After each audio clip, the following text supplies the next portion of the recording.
บสวัสดีครับอยู่กับผมหนึ่งบ้านวันนี้เขาจะพาทุกคนมาโอ้เหี้ยเลยทุกคนปูเหี้ยนะทุกคนกลางธรรมศาสตร์เลยกลางป่าเลยสดๆนะเขาหาได้เมื่อตะกี้นะ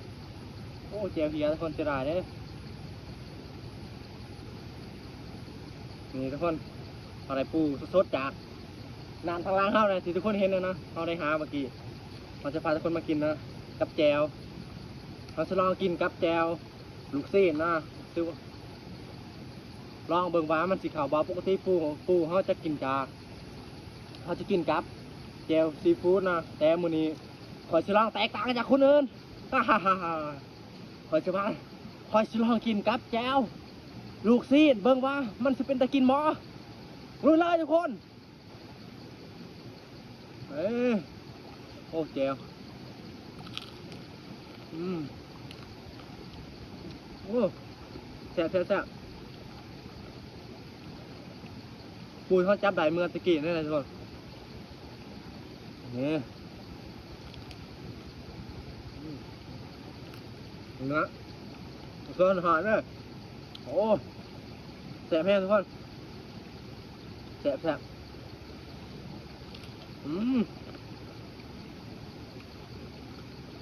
กินอะไรมีทุกมีพลัง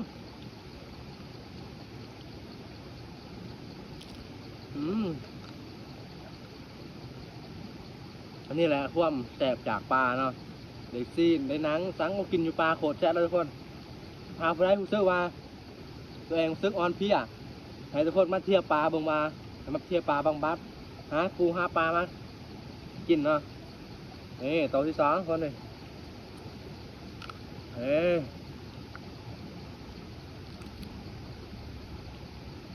ตุยเลย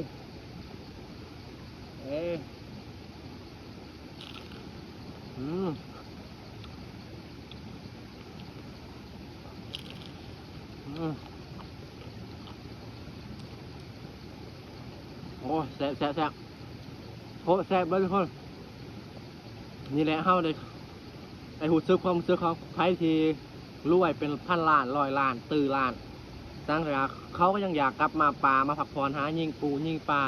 ตามธรรมศาสตร์เพราะว่าธรรมศาสตร์มันสามารถบำบัดคนเฮาได้ทุกคนนี่แหละความแสบของมันที่เฮ็ดให้ทุกคน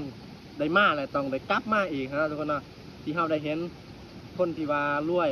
แบบเขาบอกเมื่อกี้แต่พันล้านจะล้านต้องได้กลับมาอีกเพื่อมาสัมผัสความแสบของปลาอาหารปลา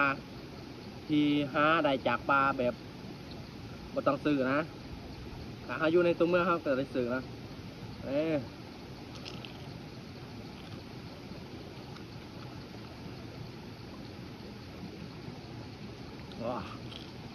แซ่บครับ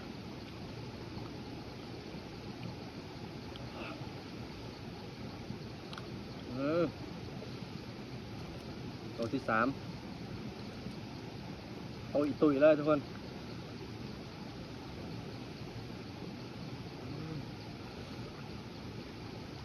ฝนกะกำลังสิโต๊กนะทุกคนนะมาตั้งหลังฝนกะกำลังเริ่มสิโต๊ก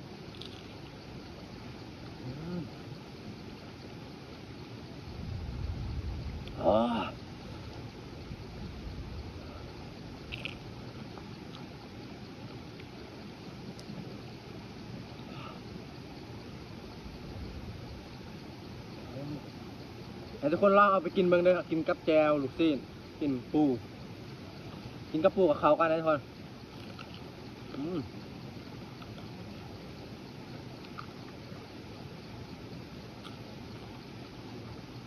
ปูย่ำนี่มันอาจจะไม่ทันไข่เนาะ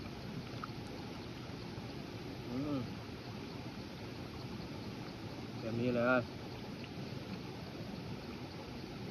นี่คือร่วมมันใส่น้ำกัน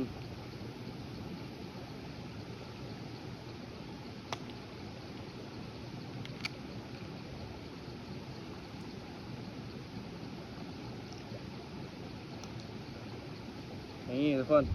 กระถอกแก้วไส้ว่ะนี่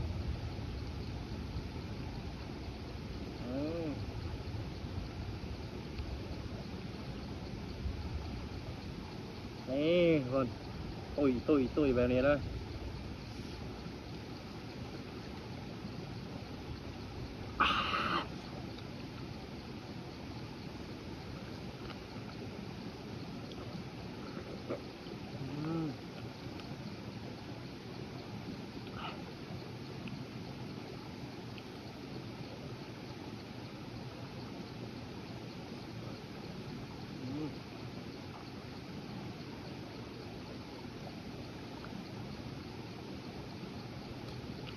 ขอจบคลิปเพียงเท่านี้แล้วทุกคนเด้อฝากท้ายทำทีวีกดไลค์กดแชร์กดไลค์กันมา